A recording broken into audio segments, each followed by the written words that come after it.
Boa noite, pessoal. Então, a gente começa a nossa gravação, Desenvolvimento Humano 2, e eu vou apresentar para vocês o cronograma da nossa disciplina, né, em termos de estudo para a aula de hoje. Eu vou compartilhar a tela do computador com vocês, e a gente vai poder, então, acessar esse material. Bom, a tela é esta daqui. Se vocês repararem, a apostila de vocês, ela é organizada de acordo com esse sumário, né? Essa é a capa da apostila de vocês, e ela é organizada de acordo com esse sumário, e as aulas são organizadas também de acordo com esse sumário. Então, a rigor, a gente está na 7ª semana corrida, mas como nós não tivemos algumas aulas presenciais, eu vou fazer com vocês uma série de revisões. Hoje, eu vou revisar a unidade 1 com vocês.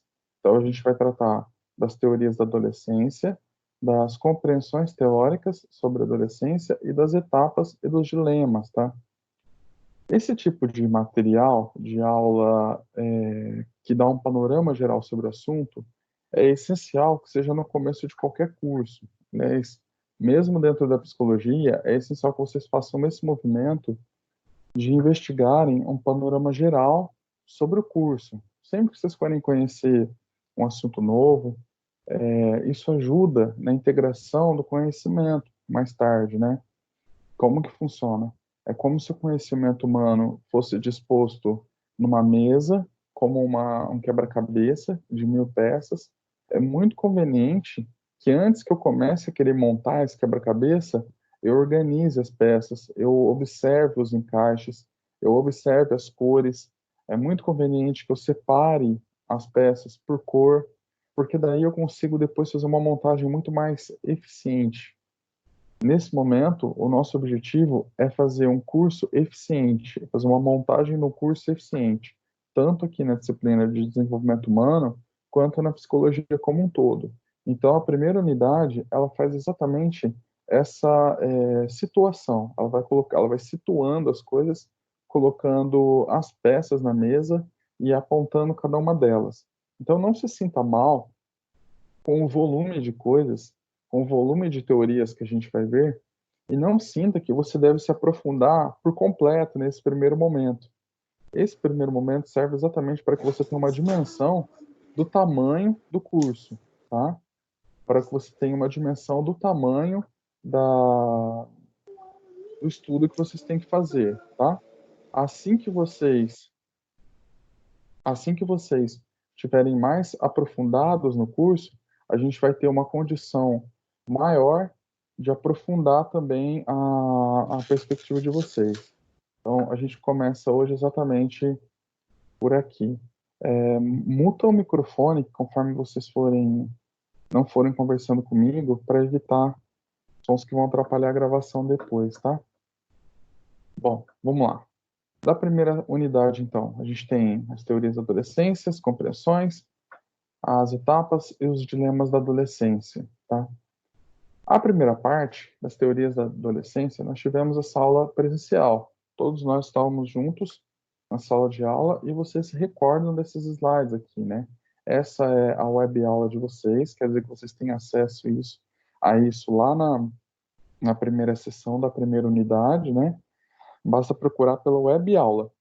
Alguns alunos falam assim, professor, mas o slide que você usou não é slide nenhum, é web aula de vocês. Isso já está disposto lá no material, já está fácil de encontrar. E quando for um slide meu, ele vai ser postado e eu vou avisar para vocês, tá? Bom, das teorias da adolescência, então, o que a gente tem? A gente tem primeiro uma discussão teórica a respeito do fenômeno da puberdade e do fenômeno da adolescência, né? Se ambas compõem o mesmo fenômeno, se são fases inerentes da condição humana, se o estilo de vida de cada sujeito influencia no desenvolvimento dessas fases, né? E a gente já começou essa discussão de que ambas compõem a integridade humana, mas que não são sinônimos, né? Puberdade e adolescência não são plenamente sinônimos. Eu vou chamar de puberdade um período maturacional do ser humano relacionado Ao final da vida infantil e começo da vida adulta. É quando os caracteres, principalmente os caracteres sexuais, começam a se manifestar em seu aspecto mais secundário, que é quando a criança começa a maturacionar para ter uma vida adulta. E é algo inerente à vida adulta é a sexualidade. É quando, de fato, você pode ter reprodução biológica. Antes disso, seu corpo não está formado, você não está pronto, então você não tem essa adequação. A puberdade, então, ela marca o princípio dessa adequação, que é quando o meu organismo vai começar a interagir com os meus hormônios, é quando ele vai começar a se maturacionar. Tá? A adolescência, ela ocorre geralmente em conjunto com a puberdade, no mesmo período, no final da vida infantil, começo da vida adulta, e ela é marcada principalmente pelo aspecto psicológico, pelo aspecto comportamental, tá? Enquanto a puberdade tem um forte traço biológico e por isso ela tem uma variável pequena em relação a todas as pessoas, a adolescência ela tem um forte traço cultural e por isso ela vai variar de forma até drástica entre as diferentes nações, entre os diferentes povos, onde a cultura varia, a adolescência varia também. Então, o adolescente brasileiro é um adolescente tipicamente brasileiro, mas que tem alguma diferença entre o adolescente brasileiro do sul do país com o adolescente brasileiro do norte do país, ou do nordeste do país, ou do sudeste do país, ou qualquer que seja a minha região. Isso porque, mesmo dentro da nossa nação, que é um país muito grande, né, o Brasil é um país muito grande, a gente tem alguma variação de cultura e isso pode, de certa forma, influenciar na adolescência também. O adolescente da capital é diferente do adolescente do interior, tá? Então, é muito conveniente que eu esteja antenado a esses processos culturais se eu for atender um adolescente na minha clínica. Provavelmente, o adolescente da minha cidade, o adolescente aqui de Jacareí, o adolescente de Pinda, o adolescente aqui do Vale, ele tem traços característicos que são típicos aqui do Vale. Então, eu preciso me adequar a essa realidade, sempre quando eu vou fazer essa ponderação, né? Então, ambas compõem o mesmo fenômeno, ambas compõem componentes, né? Ambas são componentes de um fenômeno, tá? Mas elas têm um viés diferente. São fases que são inerentes à condição humana?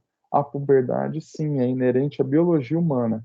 E a adolescência, ela é inerente à cultura humana. Eu posso ter uma determinada cultura, eu posso ter uma determinada etnia, né? Uma cultura que vai tratar a adolescência com uma forma completamente diferente dessa nossa que a gente vive aqui na nossa sociedade. Uma tribo isolada, indígena, por exemplo, vai apresentar um outro tipo de adolescente.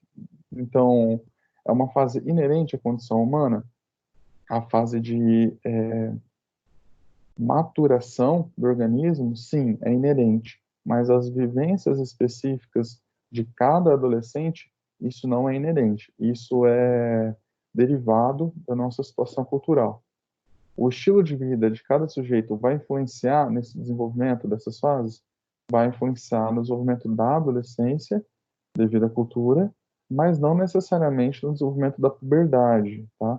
A menos, é claro, que no estilo de vida dele envolva algum tipo de alimentação ou algum tipo de conduta que altere hormonalmente, altere a biologia dele, né? Se não, se quando eu falo aqui em estilo de vida, eu estou falando apenas aos hábitos culturais, então não. Então a puberdade ela vai acontecer, porque ela tem um traço biológico forte. Essa é a primeira discussão que a gente precisa levantar, né? Existem, então, períodos marcados a respeito disso? Existem. Existem traços marcados a respeito? Existem.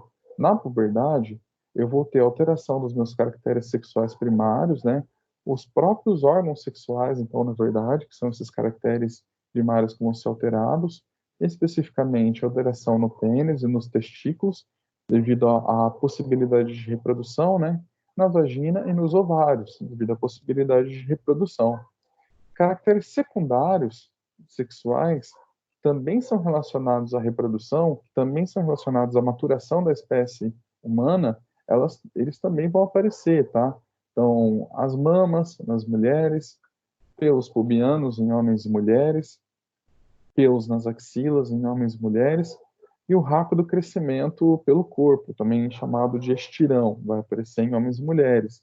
Em homens ainda tem o pelo facial, né? Bigode, barba, isso também vai aparecer como um caractere secundário.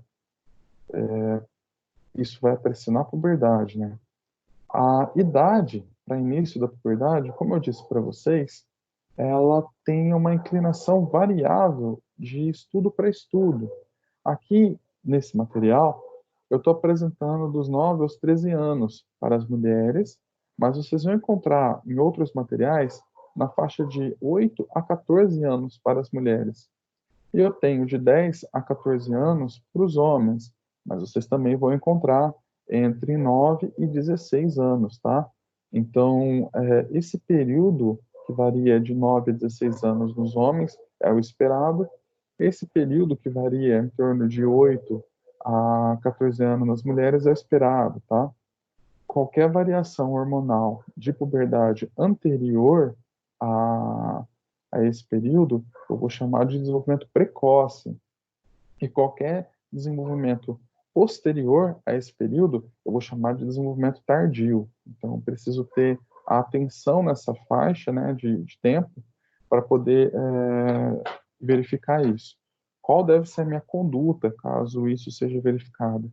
Eu preciso encaminhar para um médico, tá? Para o médico responsável. Olha, então eu tenho uma criança, uma menina, com 5 anos de idade, apresentou a primeira menstruação.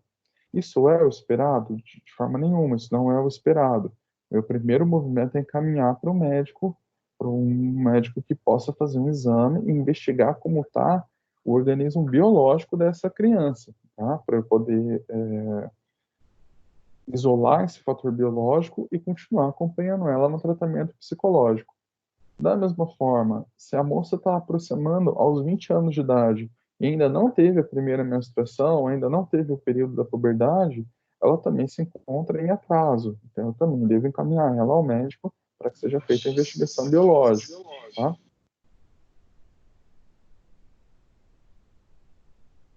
Como saber, então, que o sujeito está adentrando a puberdade? Eu tenho períodos marcados, e esses períodos marcados, eles ocorrem exatamente nessa ordem, tá? Para as mulheres, eu tenho, em primeiro lugar, o aparecimento do broto mamário, né? Do botão ou do broto mamário, que é quando a mama começa a se desenvolver. Esse período especificamente eu chamo de telarca, é um período tipicamente feminino, tá? Eu vou encontrar isso nas mulheres. Em segundo lugar, eu tenho o crescimento de pelos pubianos, exatamente nessa ordem, né? Então, o primeiro sinal feminino é o botão mamário ou broto mamário. O segundo sinal é o crescimento de pelo pubiano. E aí, o terceiro sinal seria o fluxo menstrual, que tem um nome também que chama menarca, quando isso acontece pela primeira vez por volta dos 12 anos de idade, tá? Lembrando que pode variar dentro daquela faixa descrita, tá?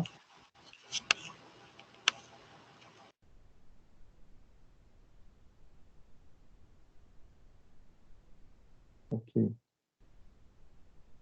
Bom,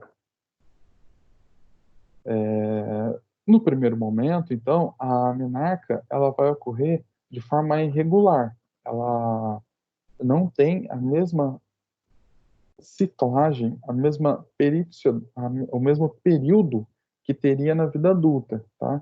Na vida da adolescente, no começo da adolescência, esse primeiro fluxo menstrual ocorre de forma irregular nos 2 primeiros anos, tá? E depois estabiliza. Após esses 3 momentos, eu tenho o estirão feminino, tá? Como o período feminino ocorre mais cedo, o estirão feminino também ocorre mais cedo e também termina mais cedo com relação à comparação aos homens. Já nos homens, as transformações elas são organizadas em 3 etapas também, mas elas são diferentes. A primeira etapa é o crescimento do testículo, é o crescimento dos testículos, que é uma alteração primária, né? Quer dizer que o organismo está mais preparado para a reprodução.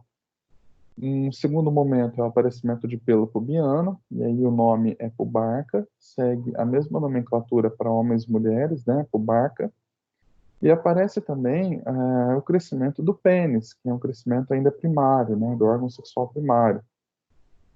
Em terceiro momento, assim, né, em terceiro lugar nesse desenvolvimento, 2 anos após o crescimento, começam a surgir os pelos nas axilas e imediatamente depois na face, né, no rosto, outra parte do corpo, né. Nos homens eu tenho crescimento de pelos, assim, é uma característica secundária. Nesse momento também é dado o estirão masculino, ele é um pouco mais tardio e ele tende a perdurar um pouco mais, até por volta dos 18 anos de idade, tá? Enquanto nas mulheres até por volta dos 16 anos. Após essa fase, o crescimento ele é bastante atrasado e ele tende a parar. Então, essa fase também, essa idade que eu estou considerando com vocês, é a idade limite do estirão, tá? Não é a idade ápice. Bom, em resumo, então, a puberdade ela marca o final da fase infantil e o começo da vida adulta em termos biológicos. Isso é importante, tenha clareza, tá? Já a adolescência. A adolescência, ela pode ocorrer ou não ocorrer ao lado da puberdade. Inclusive, ela pode se manter, tá? Traços da adolescência podem ser mantidos mesmo no sujeito adulto. Eu posso encontrar pessoas que se mantêm infantilizadas em termos psicológicos, comportamentais, tá? Então, eles vão apresentar traços dessa adolescência que ela pode se manter. Como trata-se de um fenômeno psicológico e o desenvolvimento não está diretamente atrelado à biologia, há necessidade de que seja feito um movimento comportamental para que a adolescência seja vivida e há necessidade de que seja feito um movimento comportamental para que ela seja superada, tá?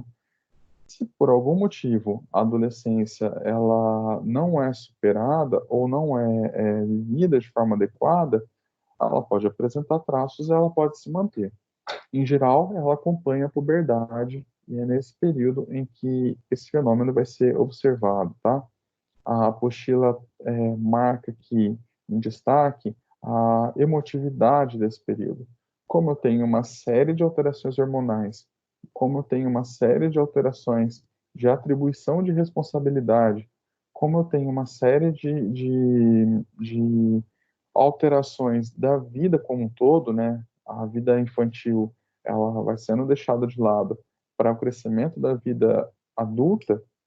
Eu tenho um período conturbado emocional, tá? Nesse período as emoções, elas são muito variadas. É nesse período que eu começo a ter as primeiras relações amorosas, é nesse período que eu começo a ter relações de amizade que vão perdurar durante toda a vida, e é por esse motivo também que o traço emocional, ele vai ser bastante destacado nesse período, tá? Da mesma forma, eu tenho também um período de início da independência, período de início da independência, que é quando exatamente a gente começa a buscar fatores da vida adulta para poder se integrar na sociedade, né? Enquanto uma criança ela tem como principal fator da infantilidade dela a dependência absoluta, o adolescente ele busca o principal fator da vida adulta, que é a independência, tá? Muitas vezes esse fator de busca é um fator muito mais relacionado à ideologia, muito mais relacionado aos ideais, muito mais relacionado à vida psíquica do que propriamente à vida econômica, que é o que de fato ofereceria a independência, né? Em outros momentos, dependendo do desenvolvimento do meu adolescente, ele pode buscar independência econômica também. E aí ele se coloca de fato independente das decisões do pai, dos pais, né? Ele pode buscar uma vida de autonomia propriamente, tá? Essa independência é isso, se diferenciar principalmente dos pais e dos familiares para buscar a própria situação de individualidade. Ser independente também significa ser individual. E, então, esse período ele é marcado, ele é visto exatamente pela necessidade da vida adulta. Em algumas culturas, em algumas tribos, eu tenho um período muito marcado por um ritual de passagem. Então, eu tenho uma tribo indígena lá e tem um ritual de passagem muito marcado, e a partir daquele momento, o jovem é reconhecido como adulto, né? Ele passa pelo ritual e ele passa a ser reconhecido como um adulto. Aqui, para nós, a nossa cultura ocidental, esse ritual de passagem, ele é muito marcado pela vida do trabalho, pelo final do estudo, pela vida do trabalho. É quando eu começo a trabalhar que eu tenho acesso a uma vida individual, que eu tenho acesso à minha independência, e esse é o principal ritual de passagem, né? Trabalho marca a vida adulta. Essa nossa independência, ela está claramente focada na nossa cultura ocidental, né? E o principal traço da nossa cultura ocidental é o traço judaico-cristão, né? Nós estamos numa cultura judaico-cristã, tá? Toda a nossa estrutura psíquica, de certa forma, foi construída a partir disso.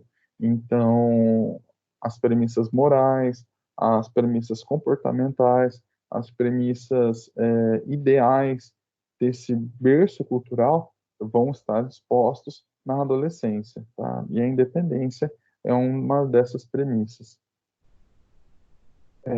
De acordo com Stanley Hall, que era um autor da biologia e também da psicologia que considerava o inatismo, né, o aspecto inato, o aspecto da tendência biológica do organismo, né, a adolescência vai marcar um certo nascimento novo, um novo nascimento, que é quando, de fato, eu deixo a minha vida infantil e parto para a minha formação da minha vida adulta, tá?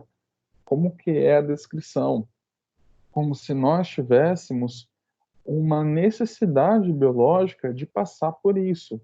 Exatamente essa a ideia por trás do Stanley Hall. Há um chamado dentro de nós que ao final da vida infantil, esse chamado ele ecoa de forma muito maior, muito mais forte, e faz com que aquela minha vida infantil ela se deixe de lado, eu deixo de ter aqueles interesses que eu tinha enquanto criança e começo a buscar aquilo que eu serei na minha vida adulta, aquilo que eu vou ser na vida adulta, aquilo que eu sou na vida adulta, né? É um novo nascer. Os interesses eles podem mudar, a personalidade ela pode ser alterada, né? Ela vai amadurecer, então ela vai ser alterada e traços que eu apresentava na vida infantil, eles podem desaparecer, alguns podem acentuar e exatamente assim é que eu vou me formar, tá? É um nascer de novo, seria então o me colocar na vida adulta, o indivíduo formado. E, afinal de contas, né, essas características, elas estão presentes, essa da emocionalidade, essa da independência, essa também do antagônico entre o brincar e o crescer, elas estão presentes sempre na adolescência? De certa forma, sim, tá? Mesmo que o adolescente ele não apresente isso de forma escancarada, mesmo que eu não tenha acesso, olha, mas a minha adolescência foi super tranquila. Mesmo assim, você passou por um momento de amadurecimento. Nesse sentido, então, a adolescência ela vai estar presente como um momento de amadurecimento. As formas de vivenciar a adolescência e o fenômeno da adolescência, esse é que vai variar de pessoa para pessoa, de cultura para cultura. Mas o amadurecimento psíquico, isso vai acontecer. De uma forma ou de outra, isso vai acontecer, né? A adolescência ela é marcada também por um tempo de luto, o luto pela infância perdida, né, pela inocência perdida, né, e pela elaboração da perda desse corpo infantil, dessa infantilidade, pelo ganho das responsabilidades, ao mesmo tempo pela vivência da emoção nova que está por vir, de todo o aspecto relacionado ao amoroso, ao aspecto do relacionamento possível da vida adulta, e também ao aspecto físico do corpo novo que está em crescimento potencial. É quando eu começo a reconhecer em mim a força de um adulto, quando eu começo a reconhecer em mim a sensualidade de um adulto que uma criança não tem, é quando eu começo a elaborar minhas potencialidades, tá? Se por um lado eu vou ganhar responsabilidade, Se por um lado eu vou perder aquela inocência, por outro, eu vou exatamente ganhar com essa responsabilidade a minha independência, a minha tomada de decisões mais certas daquilo que vai ser a minha vida adulta, o respeito maior, como um adulto é respeitado, né? Não que a criança não seja respeitada, mas a decisão de um adulto ela é muito mais respeitada do que a decisão de uma criança. Então, nesse sentido, eu adentro um novo mundo, né, de decisões e também a possibilidade de uma vida amorosa, né? É aqui que eu começo a forjar a minha sexualidade, mas mais do que a minha sexualidade em termos de ato sexual, a minha sexualidade em termos de individualidade. É aqui que eu começo a descobrir exatamente o que eu serei na minha vida adulta, tá? Eu começo a desenvolver por um aspecto biológico que eu carrego dentro de mim, pela minha genética, e pelo um aspecto aprendido das minhas práticas. Aquilo que eu faço é aquilo que vai determinar a minha individualidade no futuro, tá? As minhas experiências é que vão determinar. Na adolescência, então, há um período de estranhamento, porque eu tenho um mini adulto, tá? Eu tenho uma criança que não está totalmente formada, ela não tem um lugar mais entre as crianças, mas ela também não tem um lugar entre os adultos, porque ela também não tem a formação adequada, tá? É isso que a apostila vai discutir, que existe um certo paradoxo formado na medida que eu não tenho mais lugar de criança e eu não tenho mais lugar de adulto para o adolescente. Ele é retirado de um grupo, inserido em outro, mas ele não está exatamente bem adaptado em nenhum dos dois. Esse período tem a exata ambiguidade, o exato paradoxo de precisar comportar um recém-chegado na vida adulta. Então, ele gera essa confusão. Esse período ele vai variar nas diferentes composições familiares, né? E a família é um berço importante para o crescimento do adolescente que está por vir. É também isso devido à nossa cultura judaico-cristã, né? Devido à nossa cultura ocidental. O cerne da família é algo muito estrutural para a gente. Nosso ideal de família ele faz parte da vida, tá? É nessa fase da adolescência que eu começo a repensar a questão da família, ao qual eu deixo de fazer parte de uma família elaborada pelos meus pais e busco a elaboração da minha própria família, por via de uma união, por via de um casamento, na qual eu vou constituir a minha própria família, né? E isso também entra nesse ambiente novo, tá? A estrutura, então, familiar, ela vai ser fundamental nesse processo de desenvolvimento. Assim, então, a gente pode fazer esse tipo de confrontação de ideias, né? O adolescente, ele vai ter determinadas posições comportamentais nessa nova posição dele, junto à família dele de origem e junto a essa família que ele potencialmente pode vir a criar. E a família de origem, ela vai precisar receber esse adolescente já com uma diferença de papel que ele vai ocupar agora que ele está adentrando a vida adulta e também com a possibilidade de que ele constitua a sua própria família, tá? Nesse momento, a gente vai ver o dilema do ponto de vista do adolescente, mas mais para frente a gente vai ver o dilema do ponto de vista dos pais, que também vão ser colocados numa situação ao qual eles vão precisar lidar com o crescimento do filho e principalmente com o fato de que esse filho vai sair de casa uma hora ou outra para constituir a própria família. Então, há também um processo de transformação por parte dos pais e dos membros mais velhos dessa família, né? Para o adolescente, o ciclo significa a ruptura com o mundo infantil, uma vez que ele acessou o mundo do idoso, né? E a busca de espaço num local adulto. E, muito embora ele não tenha ainda a independência, principalmente financeira, econômica, e às vezes até intelectual, que há necessidade para que você tenha, de fato, o espaço no mundo adulto, né? Para os familiares, em especial para os pais, né, para os cuidadores, trata-se também de um momento de revisão de si mesmos. Eles precisam entender, então, que houve um crescimento e que há necessidade, né? E é comum que hajam conflitos, né? Conflitos internos dentro do sujeito, dentro de cada um, tanto do adolescente quanto dos adultos, quanto em relação à família também, tá? É esperado que hajam conflitos. Em geral, nesse momento, o adolescente ele começa a se despontar com relação à sua profissão e ele começa a estabelecer um desenvolvimento funcional, assim, né, para a vida adulta. Ao final da adolescência, com o estabelecimento da vida adulta, a relação de filhos e pais, ela estabelece uma relação também de amizade mais horizontal, enquanto no começo, na vida infantil, havia uma hierarquia bem marcada, no final da vida infantil, começo da vida adolescente, essa hierarquia ela vai se desmanchando no sentido da relação, tá? Não quer dizer que teu pai deixa de ser teu pai, deixa de ter uma hierarquia sobre você, que a tua mãe deixa de ser tua mãe, deixa de ser uma hierarquia sobre você. Mas o respeito que você tem por eles é um respeito muito mais próximo da humanidade deles e muito menos exigente. Quando você é um adolescente, você começa a entendê-los como adultos e como pessoas também.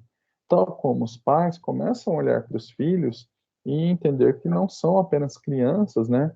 Mas que são adultos também, capazes. Então, o respeito e a hierarquia tem essa modificação de que as pessoas elas começam a se olhar como iguais, tá? Esse processo, então, ele altera a conformação original da família, né? Portanto, a gente compreender esse processo que compõe esse ciclo da adolescência é uma prática de exercício, de leitura de um contexto. O psicólogo ele tem que estar bem antenado com esse contexto, tá?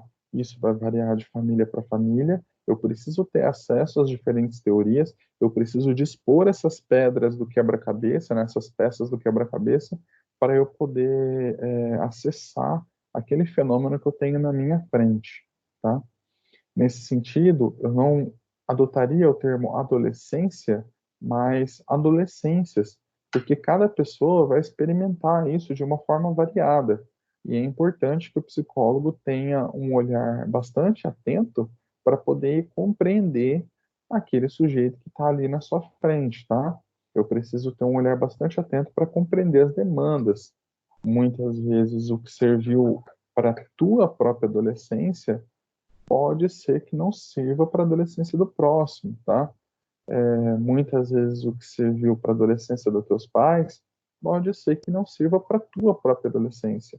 Então, esse período, que é um período de conturbação emocional, ele precisa ser acompanhado, né? Ele pode ser acompanhado por um psicólogo e, principalmente, ele precisa ser contextualizado. Eu preciso entender o contexto a qual o jovem está vivendo, né? Aí eu tenho a Ariel, a antiga criança Ariel, adotando um corpo de sereia da atual moça Ariel, né? Ela está acessando a sexualidade dela, de certa forma, né? Ela está acessando a potencialidade dela, de certa forma, né? E eu tenho o Miguel, a antiga criança Miguel, acessando também a sexualidade dele, abrindo asas, né? Acessando asas, abrindo a sensualidade do corpo do adulto, a possibilidade. Ambos vão experimentar novas asas para a vida adulta, tá? Então, isso precisa ficar observado aqui. Bom, o resumo então é esse, né? Enquanto a puberdade é compreendida por um momento de transformação principalmente biológica, né, na qual envolve também alteração hormonal e que vai envolver alteração emocional típica da puberdade, a adolescência se configura como uma construção social, que ela é muito vinculada à cultura, aquela cultura maior que eu estou inserida, a minha família também, de certa forma, trata-se de uma cultura local, se eu puder dizer dessa forma, né? E a minha sociedade. Então, eu preciso entender que o meu processo de adolescência, ele vai ser sempre contemporâneo àquela estrutura que eu estou vivendo hoje em dia. Enquanto a puberdade, ela tende a ser mais próxima de uma pessoa para outra, tá? Com relação a essa primeira aula, ficou alguma dúvida para vocês, pessoal? A gente pode seguir em frente? Vocês entenderam essa diferença entre puberdade e adolescência e os dilemas? Vocês poderiam me dar um feedback? Sim. Pode continuar. Tranquilo. Vamos para a aula de número 2, então, né? Isso foi compreendido, tranquilo. Bom, vamos lá. A respeito das compreensões da vida, da adolescência, propriamente, né? Vocês vão reparar que a apostila vai fazer esse exato movimento de tentar localizar as pedras desse quebra-cabeça para que a gente possa compreender teoricamente o fenômeno. Uma pedra importante, assim, uma peça importante para a gente entender nesse momento é a peça da psicanálise. Mesmo que vocês não tenham muita afinidade por essa teoria nesse momento, é muito importante que vocês entendam a disposição da psicanálise de compreensão. Como eu disse, né? São as cartas sobre a mesa, são as peças no quebra-cabeça sobre a mesa. É ideal que eu olhe para tudo isso. Ah, eu quero estudar mais sobre a adolescência, eu quero estudar mais sobre o desenvolvimento humano. O que eu preciso fazer? Procure os autores, conheça a maior parte dos autores que você puder, né? Conheça todos os autores, se você puder. Conheça a biografia desses autores para você poder entender em qual contexto aquela teoria está inserida. Conheça a história desses autores. E aí, então, conheça também a bibliografia desses autores. Saiba todos os livros. Entra lá no Google, procura a bibliografia do Piaget, o que ele escreveu, quando ele escreveu. Isso ajuda com que você relacione o teu conhecimento mais tarde, tá? É mais importante fazer esse movimento, esse começo agora, do que pegar uma obra do Piaget, por exemplo, e ler ela de capa a capa. É muito conveniente que eu procure saber quem é o Piaget, que eu veja todos os capítulos de todos os livros dele pelo sumário, tá? Que eu veja todos os títulos dele para eu poder entender e compreender em que local aquela obra que mais tarde eu vou ler está situada. Olha, eu estou lendo um livro do Piaget. Eu entendo que esse livro dele é um livro mais recente, quer dizer, é uma posição dele mais aprimorada. Olha, eu estou lendo um livro do Piaget que é do começo da carreira dele. É uma posição dele menos aprimorada. Isso faz muita diferença na teoria do autor. Entender o período, entender como ela está situada, faz muita diferença.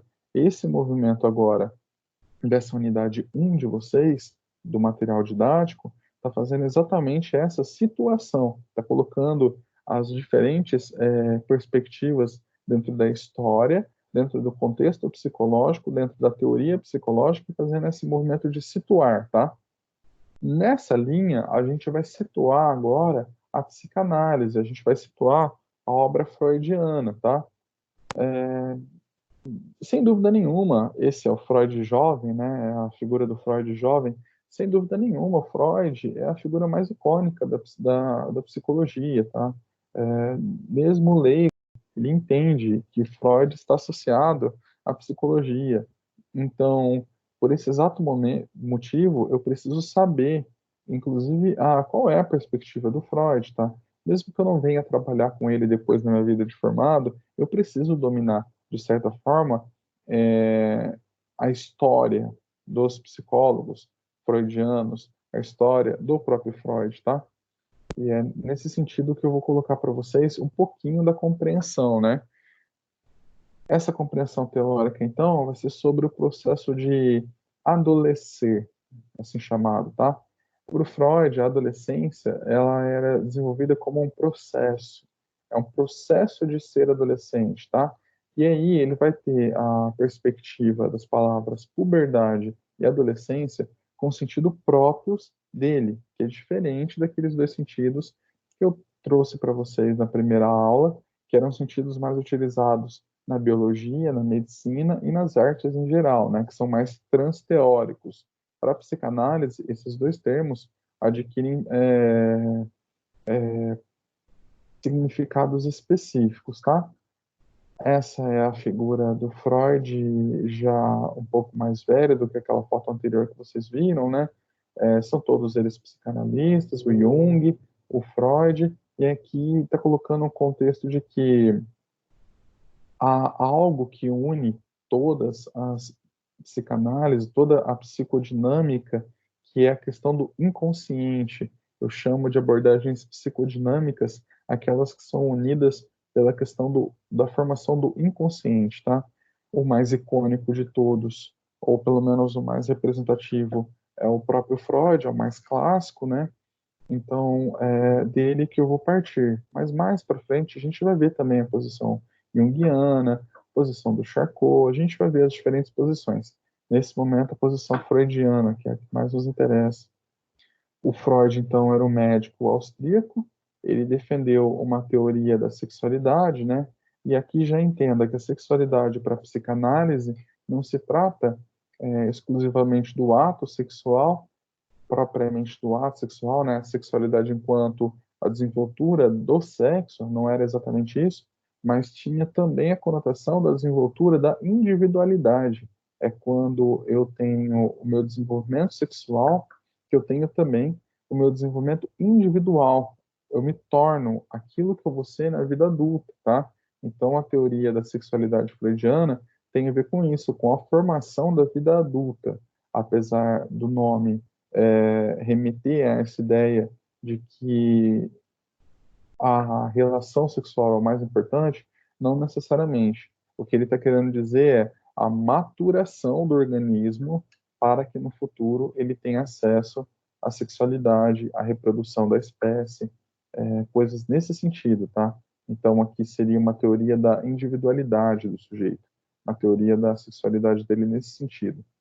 Para o Freud, então, a adolescência e a puberdade, elas são condições diferentes daquela situação anterior que nós vimos. A adolescência trata-se de um período filogenético, já muda aqui, né? A filogênese quer dizer que faz parte da genética da espécie. Então, para o Freud, a adolescência faz parte da genética humana, tá? Ele entende que todo ser humano passa pela adolescência e que isso faz parte mesmo, é inerente do ser humano.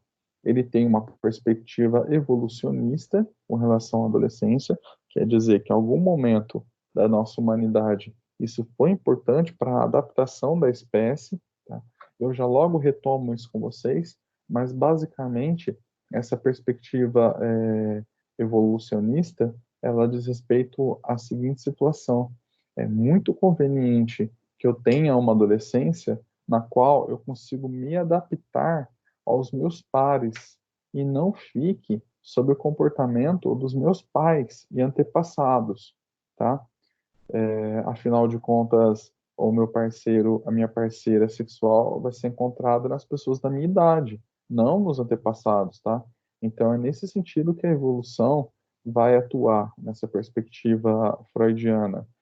O meu filho se parece muito mais com os colegas da turma dele, meu filho adolescente se parece muito mais com os jovens adolescentes do que comigo na minha adolescência, tá? Isso é importante para ele, é importante porque é dali que ele vai ter a namorada dele, é dali que ele vai ter os pares dele, tá? Então, nesse sentido, é uma perspectiva evolucionista, tá? Então, eu entendo que há uma determinação genética para isso e que essa determinação genética, o motivo desse antagonismo com relação ao passado, é exatamente para que haja uma melhor adaptação no presente. Tá? Então, para o Freud, a adolescência ela tem esse braço que é filogenético, tá? Isso gera alguma confusão. Então, quando vocês forem responder alguma prova, quando vocês forem estudar, vocês precisam ter essa noção. O que é adolescência? Depende. Numa abordagem transteórica, ou seja, uma abordagem que engloba diferentes teorias, eu vou dizer que a adolescência é um período calcado na cultura, é um derivado cultural, um derivado social. Agora, o que é adolescência? Para a psicanálise, para a abordagem freudiana, aí trata-se de uma adaptação humana, que inclusive envolve a genética, tá? O termo, a palavra é o mesmo, mas a compreensão muda de uma teoria para outra. Sem problema. Basta só que eu tenha essa noção, que para a psicanálise eu tenho um sentido próprio. Quando eu vou analisar isso em termos transteóricos, para todas as abordagens, eu posso usar aquele sentido mais funcional. O que, de certa forma, acaba se unindo também, né? Porque, veja bem, se a adolescência, né, em termos transteóricos, ela tem a ver com a cultura, e a cultura é um derivado da biologia, né? É uma adaptação do ser humano para o convívio com o próximo. Então, de certa forma, a adolescência cultural ela ainda é uma adaptação, tá? Se eu entender que a adolescência é uma forma de adaptação do final da vida infantil para o começo da vida adulta, tudo bem. Isso é algo que vai me ajudar a compreender o fenômeno depois. A puberdade, para o Freud especificamente, é um momento singular dentro da adolescência na qual a sexualidade humana vai se aflorar. Então, para o Freud, a adolescência compreende a puberdade, tá? Ao invés de serem dois fenômenos que ocorrem simultaneamente, é um fenômeno, sendo que este está compreendido neste primeiro, tá? Eles fazem parte de um mesmo fenômeno. O que ele faz, na verdade, é não separar, não diferenciar os aspectos biológicos dos aspectos culturais. Para ele, há uma visão integrativa desses fenômenos. Quando nasce, então, a sexualidade, segundo a psicanálise freudiana? Como eu disse para vocês, a sexualidade para a psicanálise freudiana, ela tem uma condição própria, então a sexualidade ela tem a ver com a individualidade, ela tem a ver com o próprio processo maturacional. Então, quando nasce a sexualidade, logo no nascimento da pessoa. Quando ela nasce, ela passa a organizar o seu organismo de acordo com ela vai crescendo, ela vai se diferenciando, de acordo com que ela vai crescendo, ela vai se organizando em indivíduo, e isso é um processo contínuo durante toda a vida. A sexualidade para o Freud também não é interrompida num período, tá? Na velhice, isso continua sendo desenvolvido, tá? Isso continua sendo formado, dado visto que é a individualidade do sujeito, tá? Freud acredita, então, que a origem das pulsões sexuais está primeiramente relacionada na satisfação dos processos orgânicos. E aí ele vai relacionar esses processos orgânicos com a maturação neural do sujeito, com a maturação do próprio organismo do sujeito, tá? No seu texto denominado Os Três Ensaios sobre a Teoria da Sexualidade, que é de 1905, Freud afirma que já na infância podemos observar uma escolha objetal, né, uma escolha de objeto por parte da criança que caracteriza fortemente essa escolha objetal é caracterizada fortemente na puberdade, mas lá na infância, no começo da infância, isso já vai aparecer também, ou seja, eu encontrar um objeto de prazer, um objeto que vai desenvolver essa sexualidade, tá? Essa escolha ocorre em dois momentos. Na infância, entre 2 a 5 anos, por exemplo, quando o menino escolhe a sua mãe como objeto do amor, né? Dando início ao complexo de Édipo, vocês vão ver esse complexo detalhado lá na abordagem psicanalítica de vocês, mas nesse primeiro momento o que vocês precisam entender é que primeiro o amor do homem é a própria mãe, no sentido de que ele encontra nela uma fonte de prazer, de cuidado, então ele entende a primeira aproximação do sexo oposto é a própria mãe, tá? Então é nesse sentido que ele coloca. E a puberdade é o momento no qual ele conclui esse desenvolvimento sexual e ele compreende que a relação com os pais, com a mãe, ela não viria de forma adequada a satisfazer esse objeto de desejo, né? Dado visto que seria muito mais conveniente que ele encontrasse um amor fora dessa relação, né? Então, é aí que ele, de fato, desenvolve a possibilidade do namoro, a possibilidade de um relacionamento mais maduro, tá? Freud então coloca a organização humana em 5 fases, tá? A primeira das fases é a fase oral, é a primeira forma de representação de prazeres, né? Para compreender melhor esse processo, é importante registrar que Freud dividiu o desenvolvimento humano em fases. essas 5 aqui, tá? Denominando por eles como fases psicossexuais. Lembrando que a sexualidade tem a ver com a individualidade e que também tem a ver com o prazer, não necessariamente o prazer sexual do ato sexual, mas dos prazeres humanos como um todo, tá? Então, a primeira fase, a fase oral, ela vai surgir desde o nascimento, tá? Do nascimento até 1 ano e meio de idade. Qual é o prazer da criança nesse momento, né? O principal aspecto é que o prazer da criança está voltado para uma zona erógena encontrada na boca. Ele vai chamar de zona erógena a zona de prazer, e ele vai dizer que a zona de prazer é a boca, a cavidade bucal e os lábios, tá? É o ato ligado ao aumentar-se. Não tem relação direta, nesse primeiro momento, com o ato sexual reprodutivo propriamente, mas tem a ver com o desenvolvimento dos prazeres. Como assim? No desenvolvimento da praxia fina da criança, da coordenação motora fina da criança, o rosto, a face, é uma das primeiras partes a se desenvolver.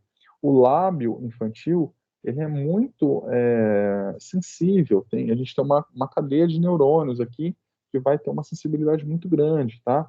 E isso é importante para que a criança consiga mamar. Se ela não sentir bem-estar em relação ao mamar, ela morre. Então, ela vai absorver o leite materno, ela vai mamar e ela vai ter prazer no ato da sucção, no ato do toque mesmo, tátil, mas também no ato da alimentação. É isso que ele quer dizer. De 1 a 1 ano e meio, de 0, né, do nascimento até 1 ano e meio, o prazer da criança está voltado nos lábios. É quando a criança ela realmente prova o mundo, né? Eu tenho a criancinha pequena, ela pega o brinquedinho, ela põe na boca, tudo que ela vai fazer, ela coloca na boca. Esse movimento está relacionado a essa zona de exploração que a criança tem. É a possibilidade infantil mais remota. A criancinha pequena tem essa possibilidade de conhecer o mundo, de se individuar nesse mundo, né? Então, essa é a primeira parte, é uma zona erógena.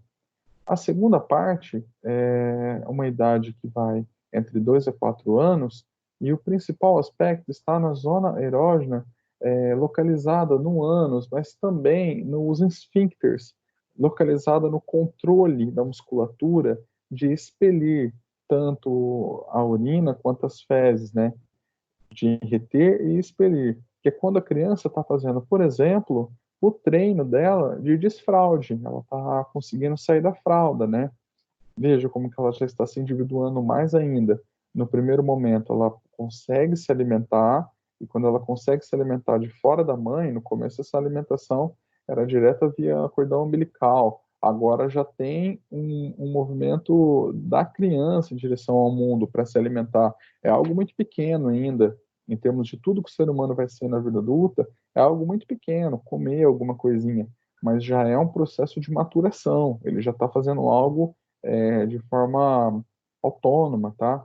Aqui ele está controlando a própria estrutura de expulsão disso que o mundo colocou dentro dele, né? O alimento. Então, expulsar ou reter as fezes e esse controle de esfíncteres, ele gera algum prazer na criança nesse sentido de que ela está amadurecendo, ela está encontrando o mundo, né? Ela realmente está mais capaz. E aqui começam a ocorrer os opostos entre ativo e passivo. São os opostos psicanalíticos, assim, opostos da psique humana, da formação psicológica humana, tá? A terceira fase seria a fase fálica, que vai entre 3 e 5 anos. Reparem que eu tenho sobreposição de idades, né?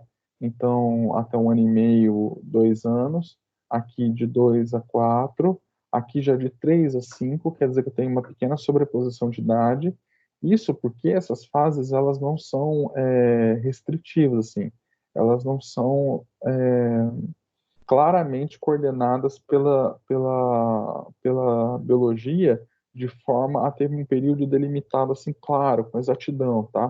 Por causa disso eu tenho uma mescla. E quando eu tenho uma mescla entre as fases, eu tenho esse movimento de uma fase sobrepor um pouquinho na outra, tá? Não quer dizer que na nossa vida adulta a gente não tenha mais essa fase desenvolvida. Uma vez que ela foi desenvolvida em mim, ela está pertencente ao que eu sou, tá?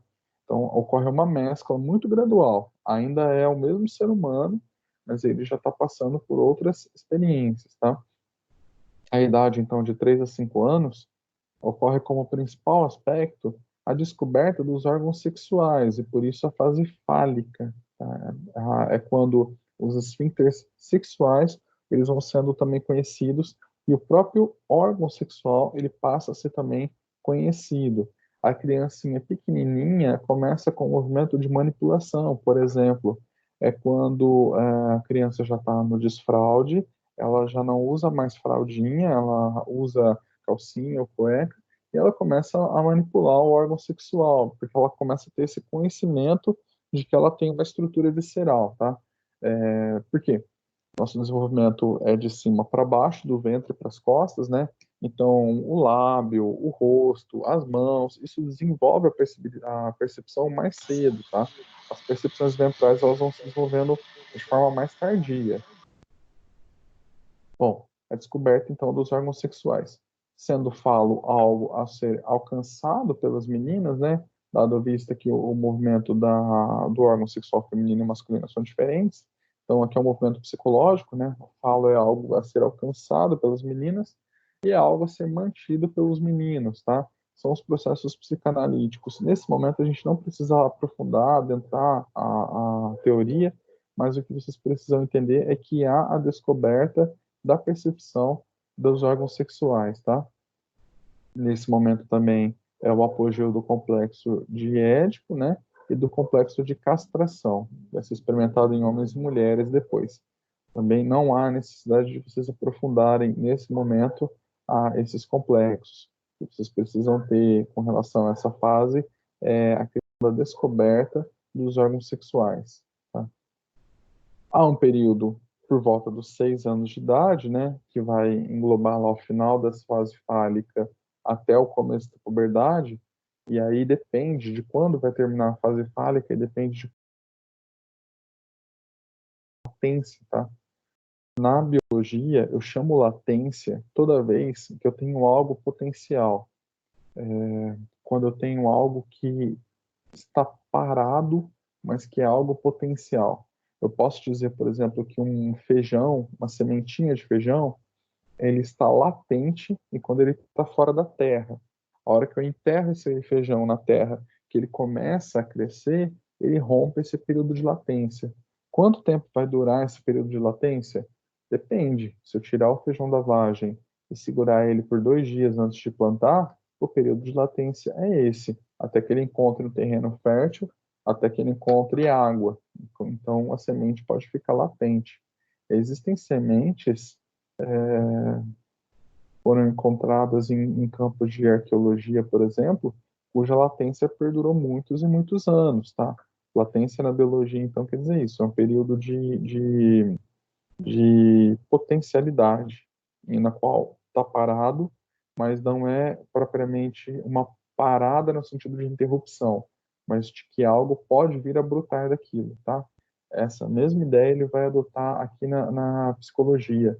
A latência quer dizer que houve uma parada, então os períodos de desenvolvimento eles pararam momentaneamente, mas é algo que está em potencial, está sendo desenvolvido na criança, tá? O principal aspecto aqui é que há uma pausa na evolução da sexualidade, na qual a criança não apresenta nada de novo com relação às fases anteriores, né? Porque se eu comparar o desenvolvimento da fase oral, na qual a criança está aprendendo a mamar, com o desenvolvimento da fase sádico-anal, quando ela está aprendendo a sair da fraldinha, eu tenho uma diferença brutal aqui, uma diferença grande entre uma criança e outra, né? Uma criança de 1 aninho, ela não sabe muitas coisas do mundo ainda, ela não sabe brincar, ela ainda usa fralda. Uma criança de 4 anos, ela já começa, inclusive, a pré-alfabetização dela. A cognição dela está muito desenvolvida. Comparativamente, nesses 3 anos de vida de diferença, tem um salto muito grande na psicologia humana, né? Uma criança de 1 aninho, uma criança de 5 aninhos, tem uma diferença muito grande nesse salto da psicologia. Já que na latência, eu tenho uma certa estagnação, uma certa pausa, tá? dos 6 anos até o começo da puberdade. Eu não percebo esse salto tão grande assim, a olho nu, mas dentro da criança, essa modificação ela está ocorrendo e ela tem um desenvolvimento potencial, por isso eu digo que é uma pausa na sexualidade. Surge então os sentimentos de pudor e de repugnância, né? Esse pudor e essa repugnância é quando a criança passa a ter vergonha de se vestir com roupa íntima, né? Até os 4, 5 aninhos, o menininho anda de cuequinha, a menina anda de calcinha, e ela não se sente envergonhada de estar com uma roupa não próxima da roupa de um adulto, né? A partir dessa idade, fica já inadmissível que o menino ande de cuequinha, né? Ele quer usar um short, ele quer usar uma calça. Inclusive, nessa fase, se vocês assistirem filmes, desenhinhos infantis, eles têm sempre esse retrato, assim, que a criança sonha, acorda que está na escolinha, no sonho, né? Ela sonha que está na escola e que ela foi na escola de cueca, que ela foi na escola de pijama, ela esqueceu de colocar roupa, ela tem aquele mal-estar, tá? Esse que é o estabelecimento do pudor. Ele sonha que ele foi para a escola e esqueceu de colocar a roupa. Isso é bem recorrente.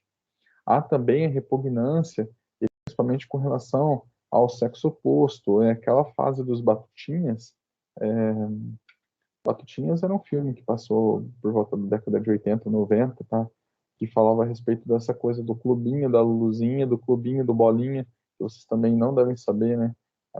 Eu fiquei velho, de repente eu fiquei antigo. Deixa eu mostrar para vocês o que é o tal do clube da Luluzinha, o clube do Bolinha. Tinha um desenho antigamente, tá? Que ele fazia essa classificação. Clube do Bolinha, a menina não entra. Isso, e eles faziam, era um desenhinho, como era desenhinho da Turma da Mônica, tá? Essa aqui é a Lulu. E aí ela tinha o clube da Luluzinha, e ela tinha um amiguinho dela que era o Bolinha, que é esse gordinho aqui, que tinha o clube do Bolinha, né? E eles faziam aquele movimento assim, no clube da Luluzinha só entra meninas, no clube do Bolinha só entra meninos. No final eles acabavam conversando, dialogando entre eles, mas eles tinham aquelas que eram as melhores amigas, eles tinham aqueles que eram os melhores amigos, tá? Isso é muito marcado no prezinho, assim, no começo da vida da alfabetização, é muito marcado o grupo dos meninos, o grupo das meninas. A criança, antes disso, pequenininha, ela brinca de forma toda mesclada, homens e mulheres brincam todos juntos. Nessa fase, há uma separação, tá? E essa separação, ela não é apenas uma separação cultural, assim. Há uma questão psíquica dessa separação, tá? Mesmo sem a, a condição cultural, assim, mesmo que você queira aproximar as crianças, eles têm uma tendência a estarem juntos. Os Batutinhas é esse filme aqui, ó, tá? São essas criancinhas aqui, que também tinham os clubinhos lá, né? O clube dos Batutinhas, o clube das menininhas, e no final eles decidem brincar todos juntos e tudo bem. Mas eles têm uma coisa que é bem emblemática, que é o seguinte, no clube, esse aqui é o Alfalfa, né, que é o personagem principal, ele se apaixona por uma das meninas e então ele é convidado a se retirar do clube dos Batutinhas, do clube dos meninos, porque ele foi contra o regimento lá, né? Ele acabou se interessando pelo sexo oposto, né? E eles têm um diálogo entre eles, cada vez que eles vão se referir ao sexo oposto, eles falam assim, meninas, põe a língua para fora. Isso é bem marcado. Se você não assistiu esse filme, que é de 94, assista, é interessante e marca exatamente essa questão freudiana a respeito do pudor e a respeito da repugnância com relação ao sexo oposto e com relação à sexualidade, tá? Com relação a essa possibilidade de interação. Isso é marcado aqui no período da infância da criança, por volta dos 6 anos de idade, até quando durar o começo da puberdade. A puberdade que vai ocorrer entre 9 e 13 anos, que é aquele período de aproximação da vida sexual propriamente, né? Aquela relação objetal que a gente falou um pouquinho atrás, ela vai estar voltada para o outro, ela vai aparecer, e aí uma mudança vai aparecer também. Na latência, então, ela tem essa potencialidade, mas ela não tem a expressão. Já na puberdade, eu tenho a expressão. Entre 9 e 13 anos ocorre a modificação, a revivência do complexo de Édipo, porém, agora para objetos externos. Ao invés de se apaixonar pelos pais, pelo pai, pela mãe, a gente vai se apaixonar pelo outro, tá? Pelo coleguinha da turma, pela coleguinha da turma, pela colega da escola. Na fase lá, na fase edípica, nesse começo aqui, é muito recorrente que as crianças não tenham essa dimensão da sexualidade. E elas falem coisas do tipo assim, olha, eu vou casar com o meu amigo, mas esse amigo pode ser um tio, ou pode ser uma amiga do mesmo sexo, ou pode ser até mesmo, sei lá, o próprio pai ou a própria mãe. Ah, eu vou casar com você. O que a criança está falando nessa frase é algo do tipo, olha, eu gosto de você, é isso, né? Eu tenho amizade por você. Ela não tem essa dimensão da união sexual, da união carnal, assim, erógena mesmo das pessoas.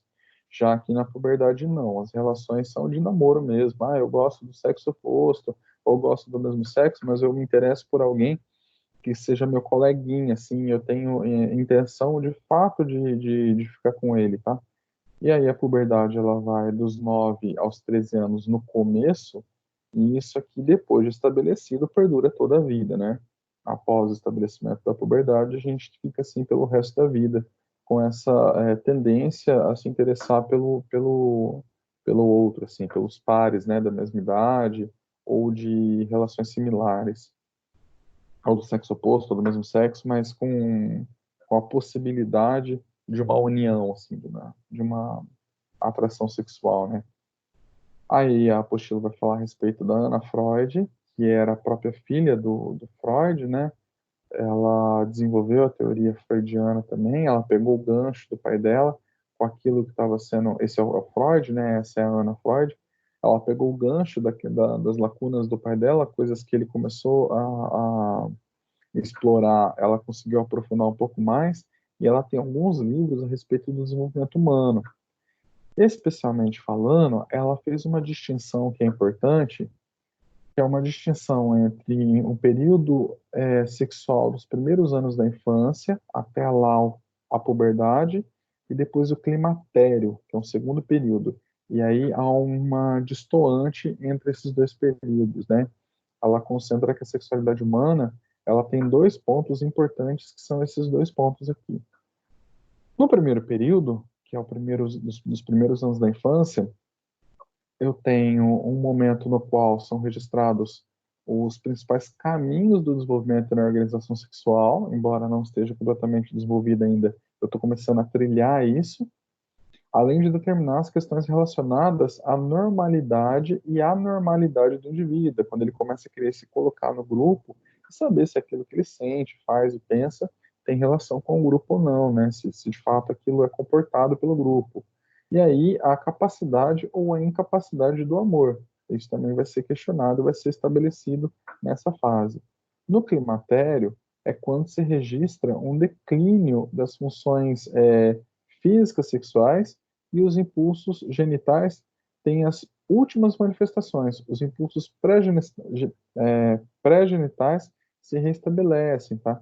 O climatério é quando o amor humano, ele deixa, enquanto a puberdade marca o começo dessa vida, dessa vivência sexual, o climatério marca um final dessa vivência, que é quando o amor ele passa e o interesse ele passa a ser muito mais relacional do que propriamente relacionado à sexualidade, tá? Então, o climatério ele vai estar mais ou menos estabelecido no final da vida adulta e começo da vida idosa, com o envelhecimento, tá?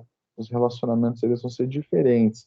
Eles são muito mais voltados a um certo companheirismo, eles são muito mais relacionados a unidade de pensamento, de interesses, do que propriamente a esses mecanismos funcionais calcados na biologia, né, relacionados com a biologia. Então, esses dois períodos, eles são muito marcados. Eu tenho uma crescente, como se fosse um gráfico, né? Tenho uma crescente em direção à minha sexualidade, depois eu tenho uma decrescente, que vai se aproximando do envelhecimento, a relação amorosa ela muda com relação à característica inicial, tá? Então, o que a Ana Freud traz de colaboração com relação a isso? Ela traz o período do climatério nessa lista de fases de desenvolvimento. Eu tenho uma fase final que seria o climatério. No adolescente, eu não vou observar isso. No primeiro momento, eu não vou observar o climatério, tá? Isso, quando se registra, então, o declínio das funções físicas e sexuais, e impulsos genitais, eles têm as últimas manifestações, tá? Então, no adolescente eu não tenho isso aqui, né? Bom, além de ser uma pesquisadora sobre o ego, né, ela também foi uma pesquisadora sobre os mecanismos de defesa. E como ela tem uma teoria grande a respeito do desenvolvimento humano, hora ou outra a gente vai acabar vendo a Ana Freud também. Ela vai se manifestar, né? Ela tem uma teoria um pouco distoante com relação à teoria do pai dela. Para além dessa teoria da sexualidade, ela marca também dois períodos de desenvolvimento que a gente vê na vida adolescente, tá? Para ela, quando a gente compara o ego da infância com o ego da puberdade, que é o final da infância, né, para a abordagem psicanalítica, seria o marcado mesmo da adolescência, né? A gente percebe a diferença tanto com relação ao conteúdo, ao conhecimento e às capacidades que compõem o ego, quanto nos mecanismos de defesa utilizados para proteger das ameaças externas, né, e internas. O que são os mecanismos de defesa para a psicanálise? São os mecanismos psíquicos que mantêm a minha estrutura psíquica. Então, a minha capacidade mental ela é plástica, né? Eu consigo acomodar as coisas do mundo, mas dentro de um limite eu tenho uma borda para que essa plasticidade não me leve a perder a minha forma, tá? Imagina que a minha capacidade psíquica fosse como uma gelatina, é fundamental que eu tenha uma forma para que essa gelatina não se despedace, não perca a forma original, porque a plasticidade ela precisa também ter um certo limite. Nesse sentido é que eu tenho nas defesas, que elas vão proteger essa estrutura psíquica de deformações muito grandes, vão manter a integridade, tá? Tanto de ameaça externa quanto de ameaça interna. E aí eu tenho os meus mecanismos de defesa, todos eles, né? Isso vai mudar, obviamente. Os mecanismos infantis, os mecanismos do adolescente e do adulto são diferentes uns dos outros, né? A criança ela tem menos recursos, então ela tem alguns mecanismos, o adulto tem outros recursos, então eles têm outros mecanismos, tá? No primeiro momento, o id fortalecido supera o ego, tá? Não deixando nenhum sinal de caráter prévio do indivíduo, fazendo com que a entrada na vida adulta seja tumultuada, cedendo às pulsões sem controle. O que o adolescente vive nesse momento aqui? Ele vive aquele filme American Pie, que é uma coisa desordenada, né? É, esse American Pie é um filme que também faz sentido vocês procurarem assistir. Isso que eu estou falando para vocês é só uma ilustração, tá? Batutinhas, Luluzinha, American Pie, não é uma explicação teórica, é só uma ilustração. Esse American Pie aqui, ele tem essa temática meio adolescente, meio bobalhona, e ele vai mostrar exatamente isso.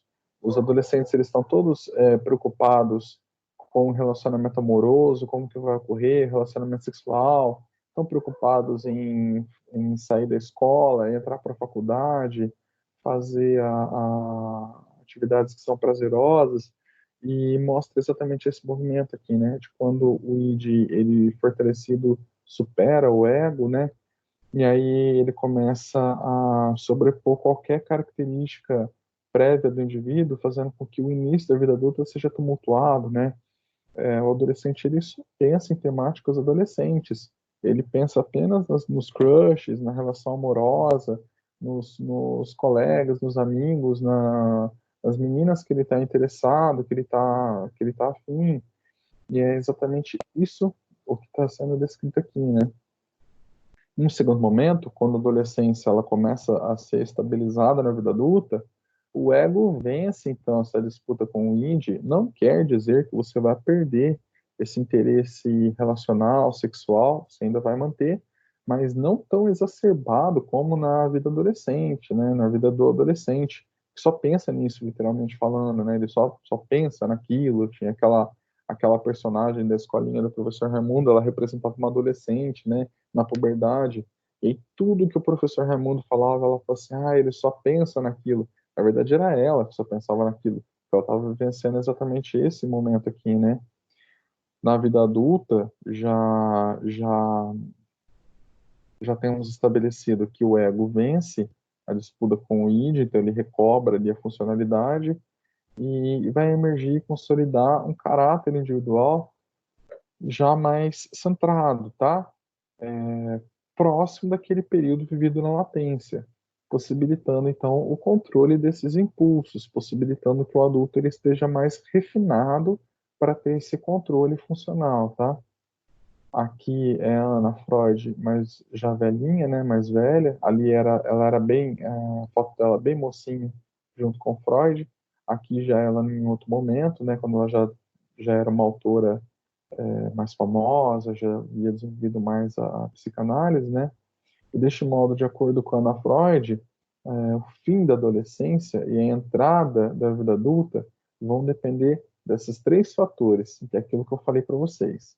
Há um detalhe que é o seguinte: como a adolescência ela envolve um aspecto psicológico, e como esse aspecto psicológico não necessariamente está calcado num aspecto biológico, se eu não tenho determinadas experiências, se eu não tenho determinadas histórias de vida, eu posso esticar características da minha adolescência, tá? Então eu posso ter um adulto que apresenta em si traços da adolescência ainda. E isso pode gerar para ele mal-estar, sofrimento psíquico, porque pode ser disfuncional. Para que tenha o rompimento, a finalização da adolescência e a entrada de fato naquilo que ela vai chamar de vida adulta, eu preciso ter esses três pontos. O primeiro, eu preciso que haja uma força, né? Então, depende da força das quais os impulsos do id lançam-se sobre o ego, associado a esses processos, à fisiologia do sujeito, tá? Então, assim, para algumas pessoas, esses impulsos do id, da sexualidade, eles vão se manter mais ativos durante mais tempo. Então, eu vou ter jovens adultos que ainda estão naquele impulso da American Pie. E isso vai perdurar durante mais tempo, tá? O ego ele tem menos controle sobre isso. Da mesma forma, eu vou ter outras pessoas cujos impulsos eles vão perder a força mais rapidamente. Então, a pessoa ela vai tender essa vida adulta mais rapidamente. Então, há também uma questão de um processo fisiológico atribuído. Isso varia de pessoa para pessoa. E há uma questão do recurso também que a pessoa tem psíquico. Isso aí varia um pouco das experiências que ela teve, dos processos mentais que ela é capaz de desenvolver, tá? Se ela tem mais recurso, ela consegue manobrar isso aqui melhor. Segundo fator, né? Depende do quanto o ego tolera ou não a, a pulsão sobre ele, tá? O quanto que tolera ou não essa funcionalidade, tá?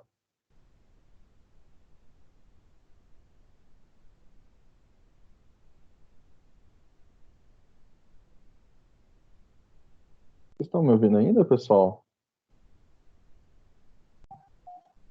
Sim, Eu tô ouvindo. Também. Estão me ouvindo? Aham. Sim, dá pra ouvir. Tô sim. sim.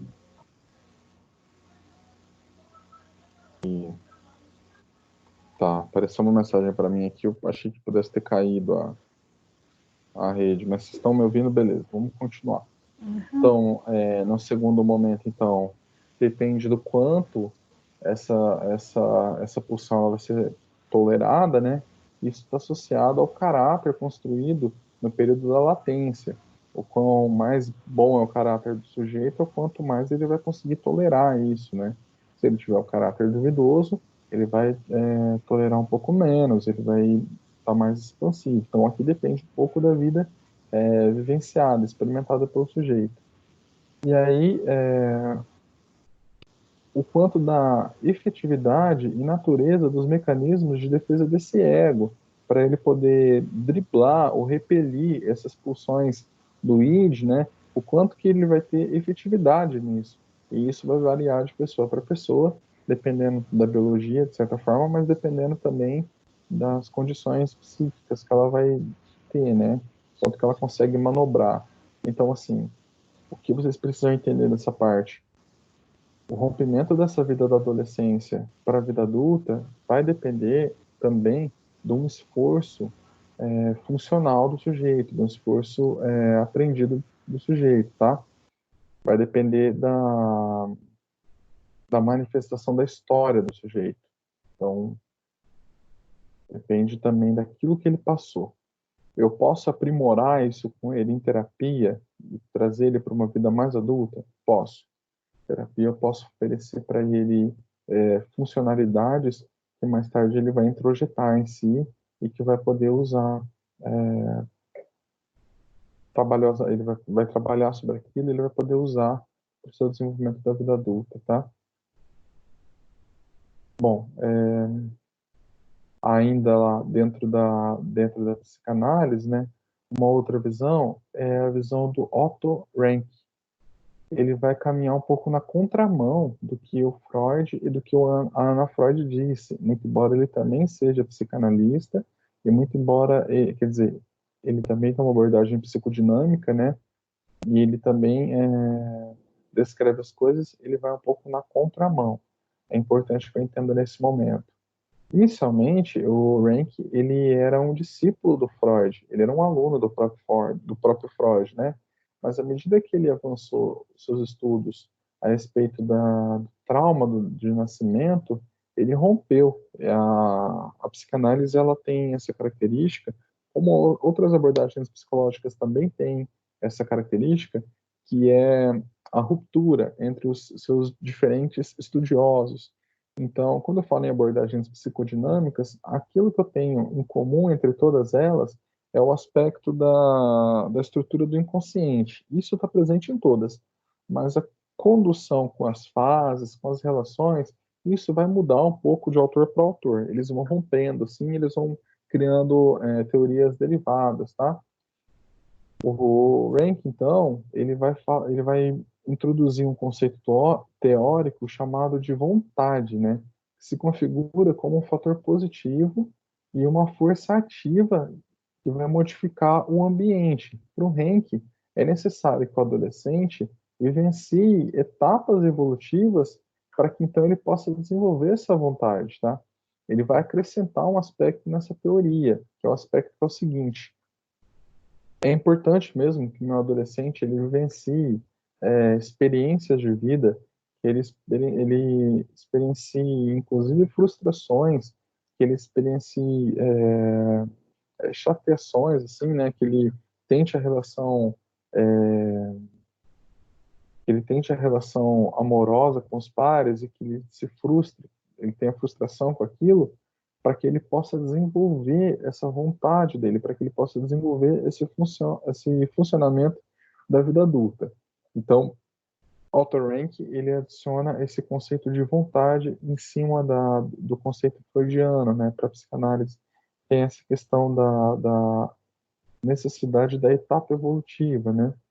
E aí, mais adiante, na linha do tempo, nós temos uma antropóloga norte-americana chamada Margaret Mead, que ela vai trazer mais um aspecto, é essa do meio aqui na foto, né?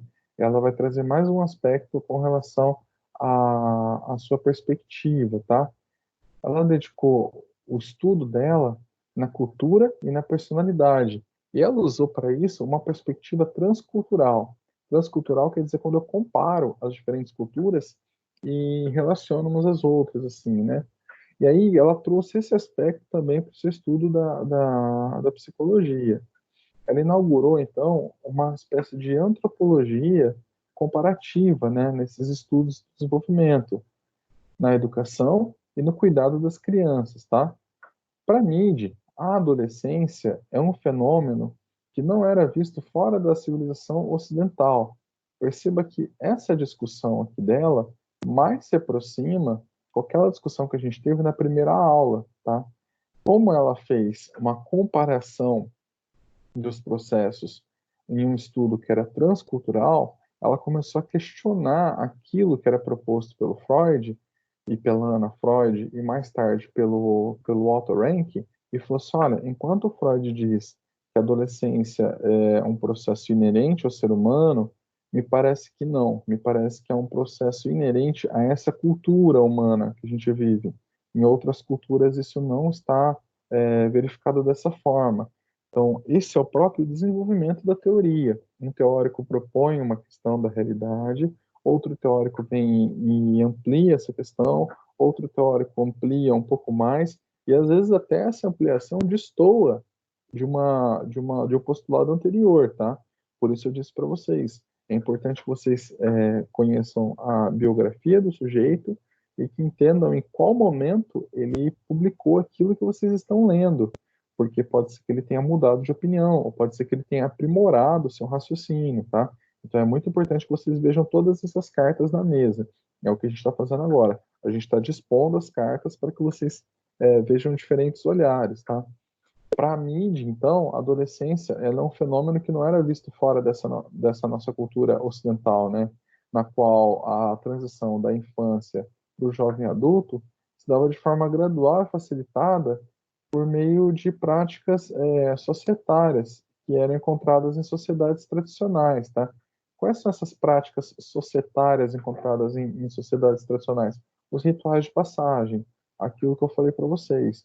Olha, numa cultura oriental, por exemplo, japonesa, tradicional, o sujeito ao fazer determinada idade, ele tem lá uma celebração e a partir daquele momento ele é reconhecido com mais responsabilidade, como uma vida adulta. Esse é um ritual de passagem. Isso faz com que ele encontre seu lugar. Claro, né?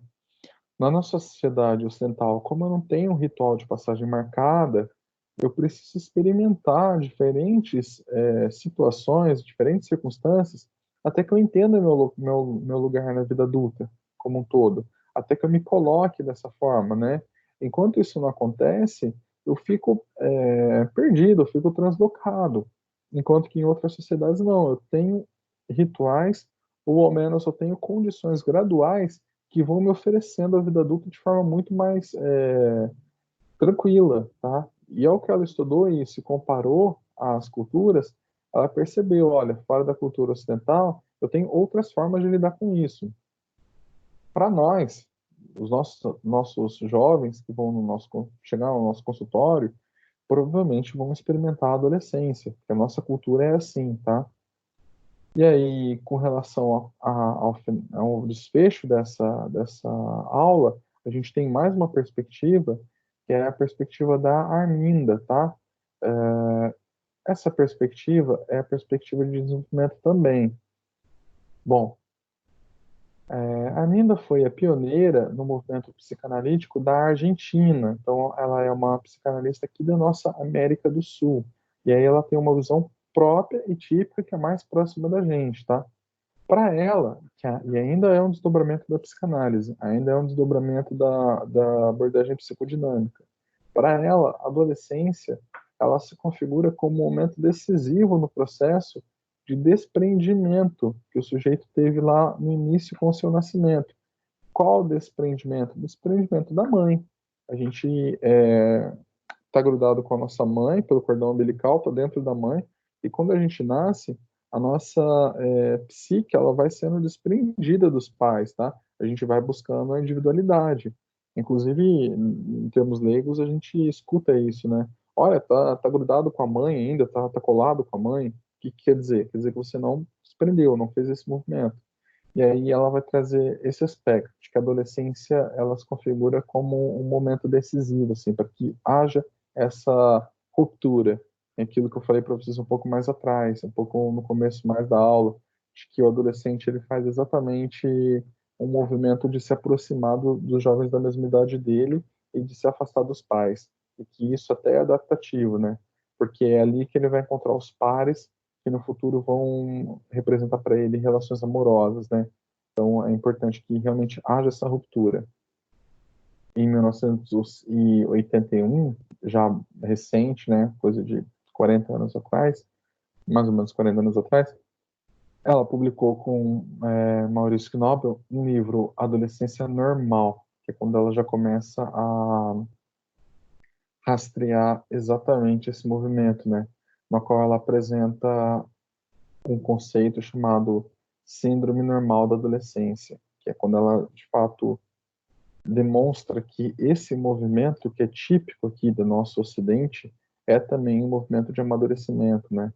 Enquanto que a Midi, ela não encontrou isso em outras culturas, a Arminda, ela vai naturalizar isso na nossa cultura. Ela fala assim, bom, é porque esse movimento é um movimento típico da nossa cultura, é assim que faz, tá? E aí o Maurício Knobel, que publicou junto com ela, é esse senhor aqui dessa foto, tá? Ele traz exatamente essas conjunturas junto com a Arminda, tá? A primeira delas é a seguinte: para você, então, entender a ideia deles, você precisa entender essas conjunturas. A primeira delas é que há um luto pelo corpo infantil perdido, há uma base biológica da adolescência que se impõe ao indivíduo e que não poucas vezes tem que sentir as mudanças como algo extremo, né? Então, a mudança, ela marca mesmo a psique da pessoa, ela marca mesmo a psicologia da pessoa, e frente ao qual se encontra como um espectador do próprio organismo. Então, você está olhando para as suas próprias mudanças e você está vendo aquilo acontecer, e isso gera um luto pelo corpo infantil, porque você entende que perdeu aquele momento de inocência, perdeu aquela possibilidade anterior. Então, esse é o primeiro movimento da adolescência. O segundo movimento é um luto pelo papel da identidade infantil. A partir de agora, o adolescente ele é obrigado a renunciar à dependência. Ele não pode mais ser o bebezinho, né? As atitudes dele têm consequência e peso maior no mundo, e ele é obrigado a aceitar as responsabilidades, que muitas vezes ele até desconhece, tá? Ele não sabe exatamente qual é o jogo da vida adulta, mas à medida que ele adentra esse jogo, ele vai estar exposto a essas responsabilidades. Então, há um luto pelo corpo perdido, há um luto pela identidade perdida, e por final, há um luto também pelos pais da infância, porque daí, como eu disse para vocês no começo da aula, a aproximação dos pais é uma aproximação muito mais de amizade agora. Você entende que eles são também seres humanos, né? Aquela ideia da mãe como uma heroína que você pode correr e pular no colo dela, que você pode ter um colo assim, que ela vai resolver todos os problemas do mundo para você, essa ideia ela é perdida. A ideia de um pai como um herói, que você pode correr até ele e que ele vai solucionar todos os problemas da vida para você, também é perdida. Então você tem um luto, não pelos teus pais que você vai perder propriamente, teu pai e tua mãe vão estar lá, né? Mas você tem um luto pela figura dos pais da tua vida infantil. São pais sobre-humanos, né? Com relação às tuas capacidades na infância, teus pais realmente têm muito mais habilidade que você e eles são super-humanos, assim. Na adolescência você começa a ver que eles falham, você começa a ver que eles erram e você começa a entender que eles são só pessoas como você também, né? São só seres humanos como você também é. Tem erros e acertos, e aí você precisa também elaborar esse luto. E aqui está instalado um pouco daquele mal-estar, do porquê que os filhos brigam tanto com os pais, né? Como se atribuíssem a culpa dessa visão do herói quebrada ao pai, como se o pai deixasse de ser herói, quando na verdade ele sempre foi ele mesmo, né? É a tua visão sobre ele que quebrou, mas o movimento é que o adolescente é, sinta revolta contra o pai, contra a mãe por esse motivo, né? Os pais persistentemente tentam reter na personalidade do adolescente características deles, né? Daquilo que o adolescente era antes, procurando o refúgio e a proteção que antes já tiveram, né, quando eles eram crianças. E essa situação ela se complica pela própria atitude dos pais. Quanto mais os pais vão em direção ao adolescente e às vezes infantilizam o adolescente, mas eles geram essa revolta por parte do adolescente. O adolescente acaba indo contra ele, né, se revoltando. E que também tem que aceitar o envelhecimento deles, né, a fragilidade, a simplicidade deles, que são seres humanos e também que estão envelhecendo, que eles estão perdendo o acesso aos filhos nesse sentido mais infantil, né, e que os filhos não são mais crianças, mas que são adultos, estão começando a vida adulta, e agora eu preciso olhar para eles como também seres humanos, né, não potencialidades frágeis, mas seres humanos adultos, com capacidades próprias. Então, há um movimento de compreensão, tanto por parte dos pais, quanto por parte dos filhos, tá? Por conta dessas mudanças internas e externas, então, Nobel afirma que na adolescência é uma fase mais apta para se sofrer os impactos de uma realidade frustrante. É nessa hora que o adolescente começa a perceber que ele não vai ser um rei quando ele crescer, ou ao menos que ele não vai ser uma majestade, se ele não se esforçar para conquistar essa majestade, né? E naturalmente a criança pequena, pelo simples fato dela ter nascido, ela é o rei dentro de casa, os pais a tratam com a melhor condição possível. Mas na vida adulta não é assim, né? Você precisa conquistar o teu espaço, e essa realidade ela tende a ser frustrante. E aí o adolescente ele vai sofrer mais se ele perceber que ele está mais longe daquela realidade do que ele imaginava estar, tá? Segundo o autor, então, o adolescente vivencia a instabilidade e desequilíbrios extremos, configurando-se no que ele denominou de síndrome normal da adolescência. Essa síndrome normal da adolescência, ela tende a terminar no começo da vida adulta, que é quando você começa a trabalhar, se instalar na realidade e perceber que de fato você não vai ser o dono do mundo, não vai ser um rei, não vai ter aquele sonho teu assim, mas que você ainda é um ser humano, que tem valor, que pode ter uma profissão, que pode ter uma carreira, e aí você começa a jogar com as peças da realidade. Você deixa de ser um herói, você não é mais, você entende que você não é um herói grátis, assim, né? Você não nasce todo prestigioso, você não tem tudo isso, mas que você pode vir a conquistar muitas coisas, e isso ainda é muito bom. É isso que é se instalar na realidade, tá? Alguns adultos vão manter alguns traços disso aqui ainda, julgando mais valor do que de fato tem, né? Volta e meia, você vai ter um cliente que é um acesso diferencial teu, é que ele te manda mensagem no meio da madrugada.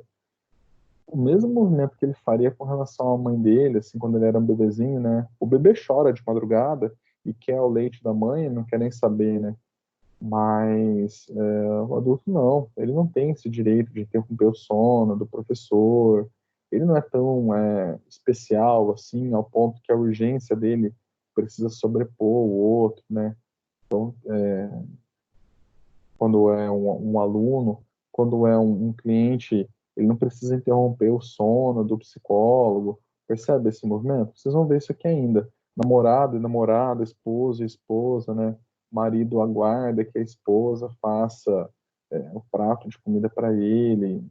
E, sabe, essas situações de que o outro deve me servir mais do que de fato deve ser feito, são traços dessa adolescência mantida ainda, né? Então, entrei no curso, estou estudando, todo mundo está tendo que se virar procurando aula, todo mundo está tendo que se virar lendo, batendo cabeça. Tem sempre um ou outro aluno que no começo do curso fica assim, olha, mas ninguém me ajuda, ninguém faz nada.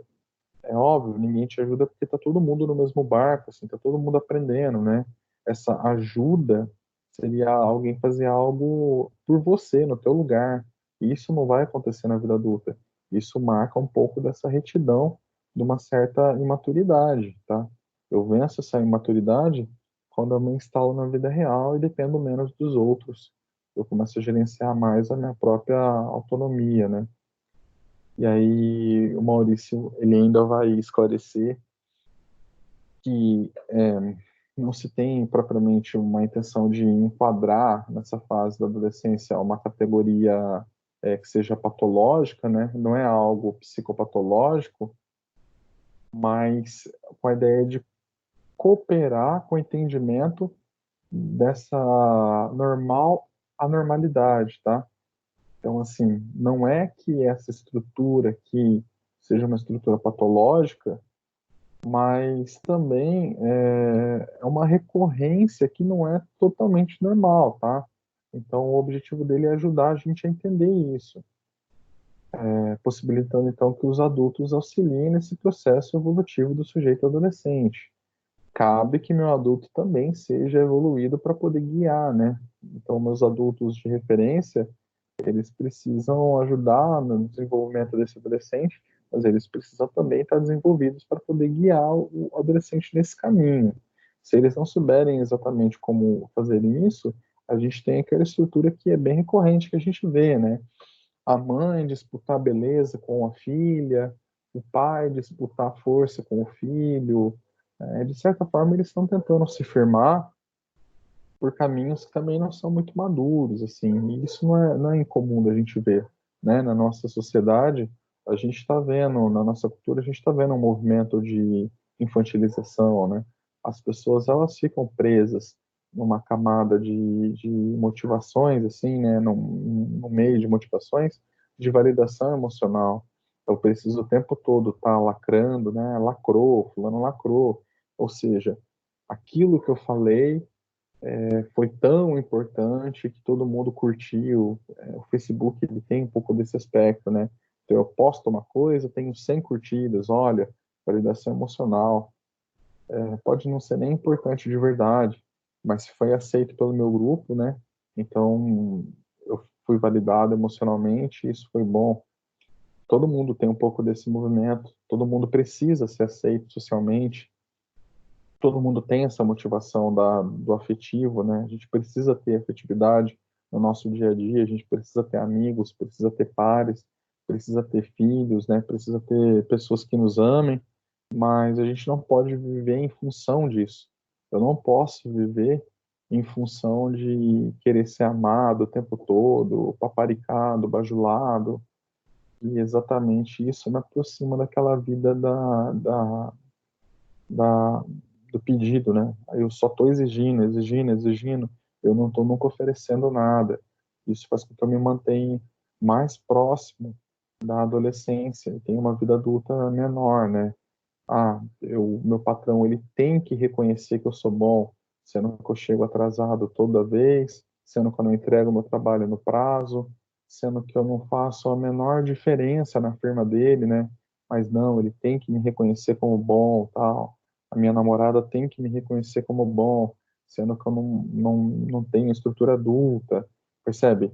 Então, aí eu já pulei um pouquinho do aspecto do desenvolvimento do esperado, mas eu estou mostrando um problema típico que a gente está vivenciando na clínica utilizado. O adulto que não rompe, que não vence essa motivação afetiva, né? Fulano não foi com a minha cara, ele não gostou de mim, então eu vou abandonar tal coisa. Fulano não foi com a minha cara, então eu vou abandonar o emprego. O professor não gostou de mim, então eu vou trancar minha matrícula. Olha, isso é uma coisa infantil, né? Qual que é o teu objetivo ao se matricular?